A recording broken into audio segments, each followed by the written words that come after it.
Harap kayo sa korte, halimbawa sa regular courts. Opo. Ang mga judge dyan, 15 years at least nag-practice ng law bago ma-appoint ng judge, no? Oo. Tapos yung mga lawyer nyo ang tatagal nag-aral. Ingat na ingat sila sa balancing of interest, no?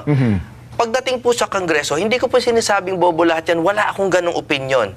Pero sa totoo, hindi mo alam ang walang kwalifikasyon except na boto ka. So okay, your job is to pass laws. Magpasa kayo dyan ng mga batas. Pero pagdating sa paglilitis, hindi ba dapat may konting requirement o background man lang sa paglilitis para to ensure that the rights of the persons appearing in or affected by such inquiries shall be respected? Hindi pa pwede i-google yan, Attorney Jimmy? Alam ko yan, tinutukoy ninyo. Yun nga ang problema tayo po ay nasa isang henerasyon na kala natin yung quick information is reliable information. Ang problema po, ang tagal po nagsanay ng mga abogado. Kahit ako ngayon, hindi naman ako pwede maging judge. Abogado na ako ngayon, hindi pa ako pwede maging judge. Ay, opo.